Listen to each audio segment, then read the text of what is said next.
Have you ever watched a thriller and felt your heart start pounding, not because of what's on screen, but because of the music? Or felt a wave of relief wash over you when a song finally hits that satisfying final note?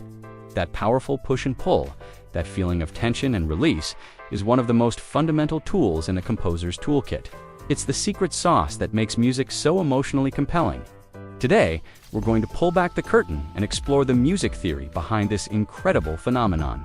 We'll look at why certain combinations of notes make us feel on edge, while others feel like coming home, ready to decode the emotional language of music. Let's dive in. At the heart of musical tension and release is the concept of consonance and dissonance. Think of these as the musical equivalents of stability and instability. Consonant sounds are smooth, pleasing, and stable. When you hear notes that are consonant, they blend together effortlessly. Think of a simple, beautiful chord, like a C major chord. The notes just fit. They sound resolved, complete. It's like a perfectly solved puzzle. Everything is in its right place. Your ear hears this, and your brain interprets it as calmness, peace, and satisfaction. It's the musical equivalent of a sigh of relief. Now, let's talk about the other side of the coin: dissonance. Dissonant sounds are clashing, jarring, and create a feeling of unease or suspense. The notes rub against each other in a way that feels, well, wrong. It's like they're fighting for space. This clash creates a powerful sense of tension. Your brain hears these unstable combinations, and it craves a resolution. It's waiting for the music to move to a more stable, consonant place. This feeling of unresolvedness is what keeps us on the edge of our seats. Composers use dissonance deliberately to build anticipation, create drama, and inject emotion into their music. Without dissonance, music would be pretty boring, just a flat line of pleasant sounds with no story to tell. So, how does music move from that tense, dissonant state to a calm, consonant one? One of the most common and powerful ways is through something called a dominant to tonic resolution. This sounds technical, but the idea is simple, and you've heard it thousands of times. In any musical key, there's a home chord called the tonic. It's the chord that feels like the ultimate destination, the end of the journey. For example, in the key of C major, the C major chord is the tonic. It's our point of stability. Then there's the dominant chord. The dominant chord is built on the fifth note of the scale, and its job is to create the maximum amount of tension possible, pointing directly back to the tonic.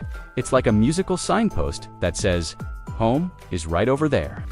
The dominant chord contains a special interval that is inherently unstable, and your ear desperately wants it to resolve. When the music finally moves from that tense dominant chord to the stable tonic chord, it's incredibly satisfying. It's the classic dun-dun-dun moment you hear at the end of so many pieces. This journey from the dominant to the tonic is the cornerstone of Western music harmony. It's the engine that drives the musical narrative forward, creating a constant cycle of tension and satisfying release. But what happens when that resolution never comes? Why do unresolved chords feel so uncomfortable? Imagine someone telling a joke and stopping right before the punchline, or a movie that ends on a massive cliffhanger without a sequel planned. That feeling of frustration and incompleteness is exactly what happens in our brains when we hear an unresolved musical phrase. Our brains are pattern recognition machines. We've been hearing dominant to tonic resolutions our whole lives, in everything from nursery rhymes to pop songs. Our auditory cortex is conditioned to expect that release. When a composer deliberately withholds that resolution, they are playing with our expectations.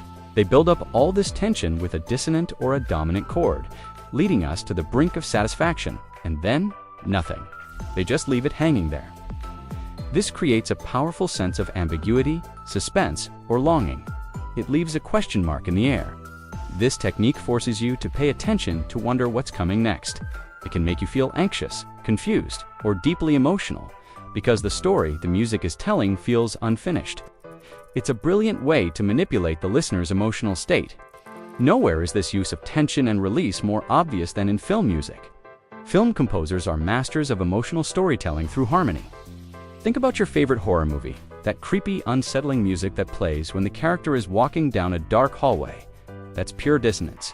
The composer is using clashing notes and unresolved chords to mirror the character's fear and the audience's anxiety. The music makes you feel unsafe because it's musically unstable. The score is designed to keep you in a constant state of tension, never allowing you to feel comfortable. Let's take the famous two-note theme from Jaws.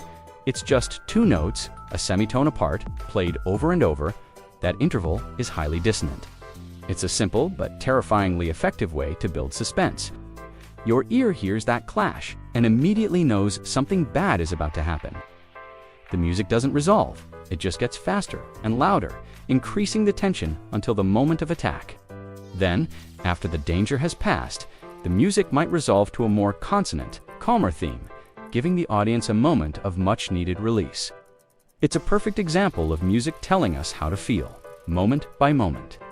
It's not just for horror and suspense, though. Think of a big, epic adventure movie. As the hero is about to achieve their goal, the music will often swell with a powerful, tense chord, building anticipation for the triumphant moment.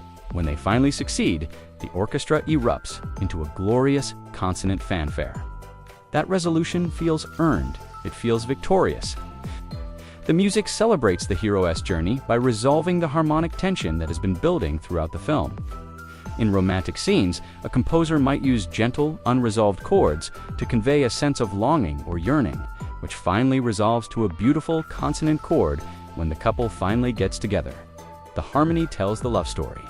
Ultimately, music is a language of emotion, and harmony is its grammar. The interplay of consonance and dissonance, of tension and release, is what allows composers to tell intricate stories without a single word. They build a world of sound that mirrors our own emotional experiences. The tension of a difficult challenge, the anxiety of the unknown, the longing for connection, and the sweet, satisfying release of achieving a goal or finding peace. When we listen to music, we're not just hearing a collection of notes. We are participating in an emotional journey that's been carefully crafted for us. The composer uses these harmonic tools to guide our feelings, creating a shared experience that is both deeply personal and universally understood. It's what makes a simple melody feel profound and a film score feel epic. So the next time you're listening to a piece of music, whether it's a classical symphony, a movie soundtrack, or your favorite pop song, pay close attention to this push and pull. Notice the moments that make you feel tense or on edge. What's happening in the harmony? Are there clashing notes? Is there a chord that feels like it's waiting to go somewhere? And then, listen for that moment of release, that sigh of relief when the music finally lands on a stable, satisfying chord. By understanding the dance between tension and release, you'll gain a whole new appreciation for the incredible power of music to shape our emotions and tell compelling stories. It truly is the magic behind the melody. Thanks so much for watching and exploring the world of music theory with me today. If you found this interesting, be sure to hit that like button and subscribe for more deep dives into how music works. Let me know in the comments what your favorite example of musical tension is. Until next time, keep listening.